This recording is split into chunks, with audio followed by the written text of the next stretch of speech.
I am talking to Mark Pinto, who's the new CEO of a company called Dukosi, which we've covered in the past in E-Times and Embedded.com.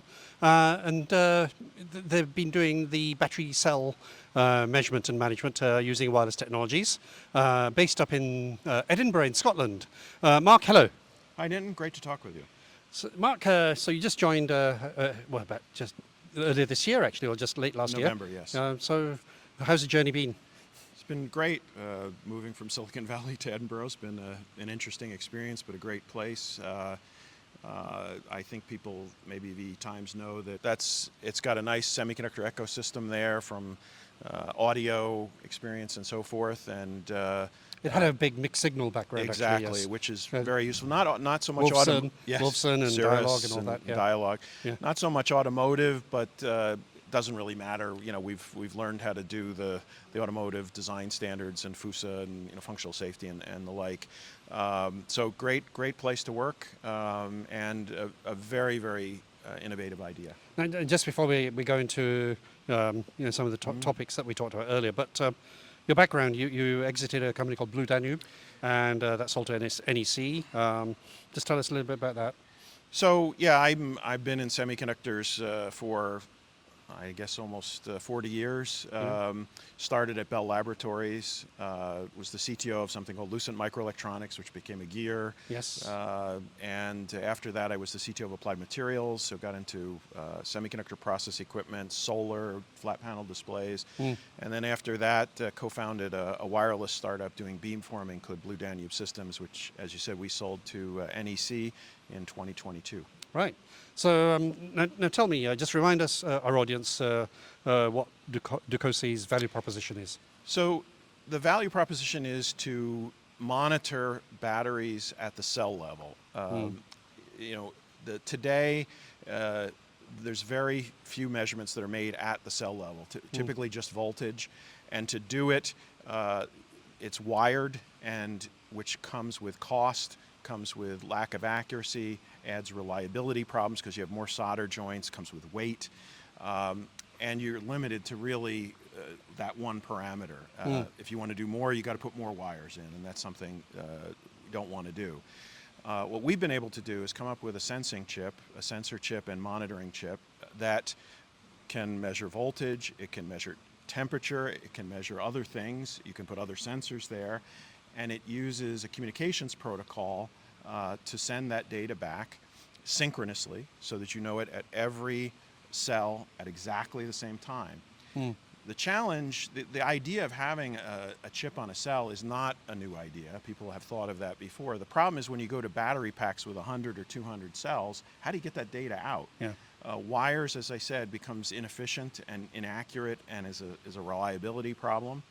Full far-field wireless is impossible to do inside these modules because there's interference, there's all kinds of issues, no line of sight. What Dukosi's founders came up with was the idea of using near-field communication, NFC, but using it as and putting a networking protocol like TDMA on top of it. Right. And as a result, we don't have the problem of far-field wireless, but we also have, it's wireless, there's no connections. And so you just, with a very inexpensive wire that you can route in the battery without soldering anything, you get this very reliable communication network. And just bigger context, that's basically to look at state of charge, state of health. Exactly. And maybe other parameters. And there's, at a higher level, you're looking at, not just the battery state of charge, state of health, but then the whole life cycle of the battery. Is that right? Exactly. It's, it sounds selling, but marketing, but it's not. It's actually, this gives you, in every aspect, gives you a better solution. It's better from the point of view of cost. You get rid of all these extra wires, but you also, because you're more accurate, you know the state of charge much more accurately, you know the state of health much more accurately. As a result, you can use less cells to get the same amount of range. So from a customer perspective, it actually lowers cost. You can take out materials because you're able to thermally sense what's going on at every cell. And instead of, we've seen, a typical pack today might have 2-3 thermal sensors. as opposed to having it on every one of the 100 cells, 200 cells, and it can take minutes. It can take 15 plus minutes to find that a cell that's not in proximity to the temperature sensor is heating up. That's a reliability issue. It's a safety issue. Now, people get around it by putting in more thermally protecting materials. That's weight and cost. So these kinds of things, we think we can enable that. You mentioned the sustainability. We've got a non-volatile embedded memory on the chip. And right when the cell is born, as soon as you put the electrolyte into the battery and a voltage forms on the cell, our chip starts to work. Yeah. It knows where it was made, what materials, but then it also knows how it was shipped.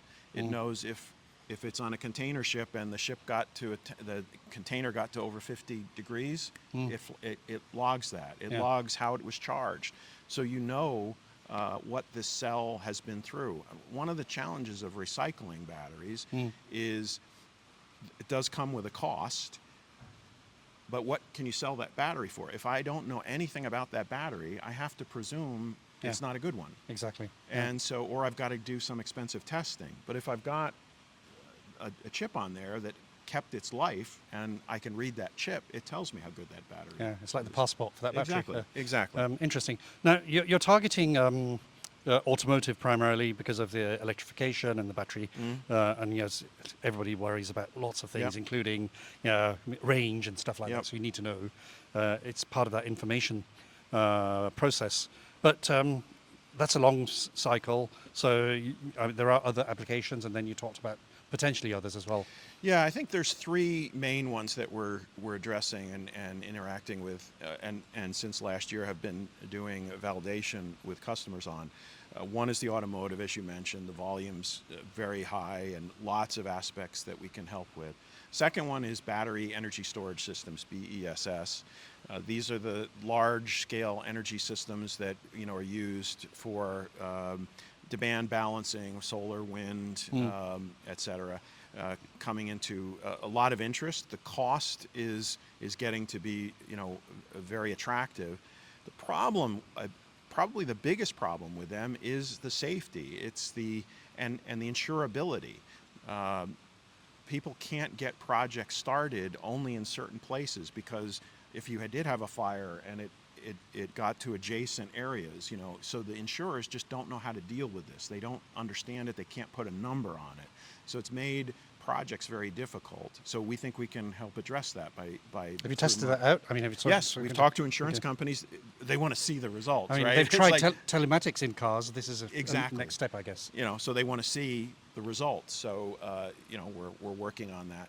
The other third segment that we see, and it's probably the quote-unquote easiest in terms of time to penetrate, is industrial transportation. Okay. So things like airport vehicles, marine applications, emergency EV chargers on the road. We've got some small customers with that. These are helping us, get into the market, get the technology into initial production. Okay. What are your big challenges ahead?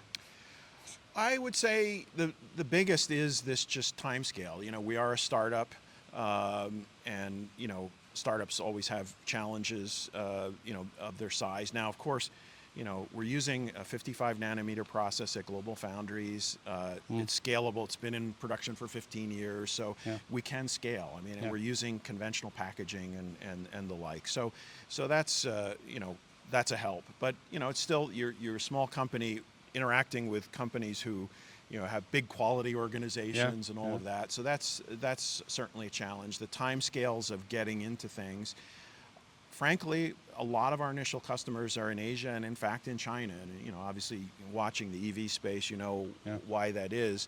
But like many other things that we've seen in China, I went through the solar boom in the 2000s with Applied Materials.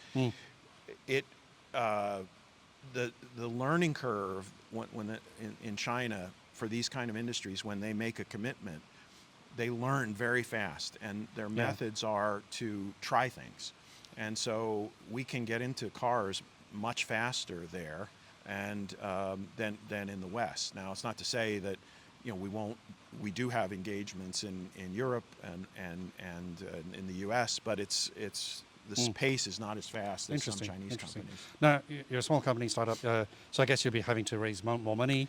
And is that raising money going to help you to get more of that credibility amongst those potential customers? Because there must be like a big hurdle to go through for that. Well, it's an interesting question. So, I think one thing is that last year, if we were to have this conversation, the challenge was we're halfway to where we need to be now. We've got the product in production, and we've gone through all the validation. So we've got packs in all of those applications I mentioned. So that part is, we've done EMC testing, EMI testing, HTOL, chip testing, AEC-Q100, et cetera, et cetera.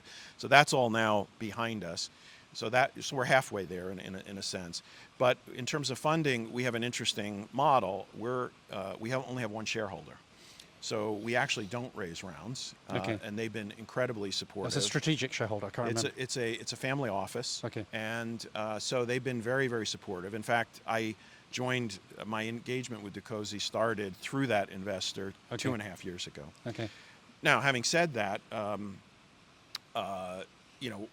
we may raise money.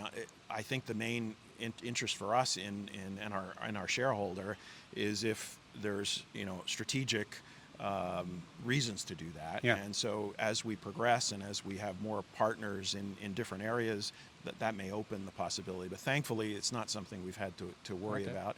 It's not that expensive, again, in all things in consideration. I mean, you're talking about this year, we had a press release, we have it in the press release, it's 2 billion units we can address here. So, the market is big.